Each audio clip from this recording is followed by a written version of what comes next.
So Jesus there, he's talking about future. He's talking about the Antichrist. And he says, when you see the abomination of desolation standing in the Holy of Holies in the temple, those of you that live in Judea, run for your lives. Flee to the mountains. And pray that you're not pregnant, or that you're not nursing a child, or that it's not winter and snowing, and that it's not the Sabbath day and everything's closed and you can't get gas anywhere. And run for your lives, he says, because great tribulation is about to be poured out upon the earth. 2 Thessalonians chapter 2, verse 4 also. 2 Thessalonians chapter 2, verse 3, it says, let no one deceive you by any means, for that day, speaking of the day of the Lord, the day of God's judgment, will not come unless the falling away comes first, and the man of sin is revealed, the son of perdition. So there Paul says, before God's judgment begins, before the tribulation begins on the earth, there's going to be a falling away. There's going to be many that fall away from the faith. And then the man of sin will be revealed. That's the Antichrist. He's also called the son of perdition. And then we're told the Antichrist opposes and exalts himself above all that is called God or that is worshipped, so that he sits as God in the temple of God, showing himself that he is God. So this Antichrist is going to sit in the temple of God. Now, there's not a temple right now, but there's going to be a temple. And he'll sit in that temple and he'll declare himself to be God and demand that he's worshipped as deity, just as Antiochus did. And then Paul says, do you not remember that when I was still with you, I told you these things? You know, Paul was in Thessalonica like 3 weeks, and he talked about these kinds of things with brand new believers, right? So this description of Antiochus that we have here in Daniel chapter 8 is also a picture of the Antichrist who will come and what the Antichrist will do. You know, with many prophecies in the Bible, there is what is known as the near fulfillment of it and the far fulfillment of it, or a double fulfillment, where there's a near fulfillment, which in this case is Antiochus, and then there's a far fulfillment, which will be the Antichrist.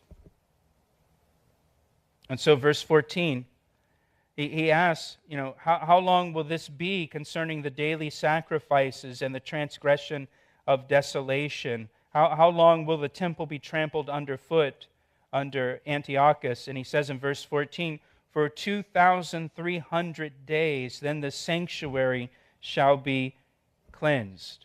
So between the desecration of the temple by Antiochus, putting Zeus in there, demanding that Zeus be worshipped and sacrificing pigs, between that and the actual cleansing of the temple and rededication of the temple by the Maccabees, 2,300 days. Then it happened, verse 15, when I, Daniel, had seen the vision and was seeking the meaning, that suddenly there stood before me one having the appearance of a man, and I heard a man's voice between the banks of the Ulai, who called and said, Gabriel, make this man understand the vision. Now note, Daniel was seeking understanding. He's seeking the meaning of the vision.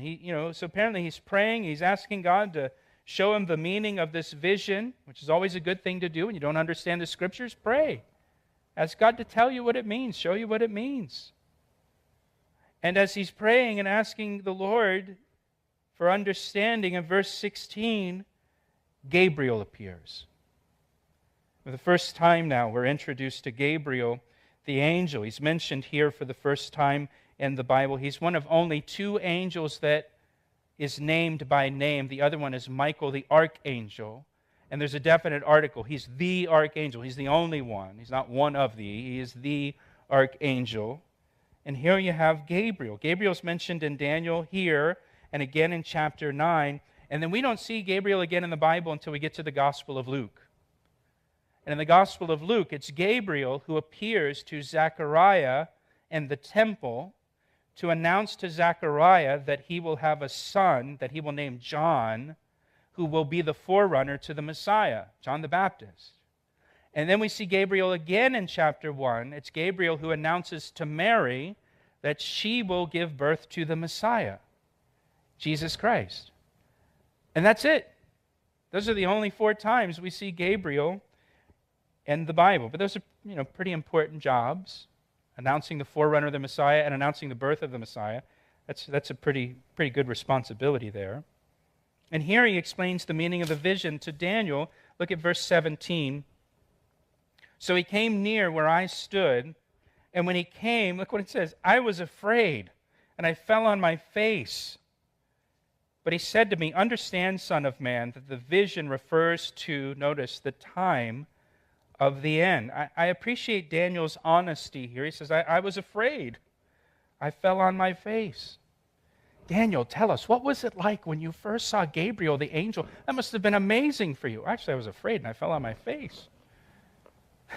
That's the whole story. It's all I did,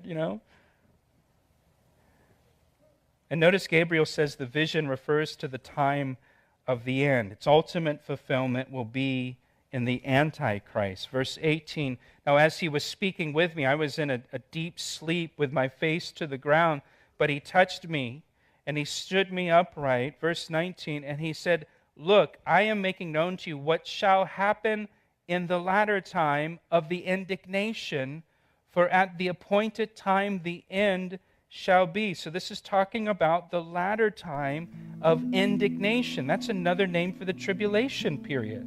The time of God's indignation when he pours out his judgment on a Christ-rejecting, rebellious world.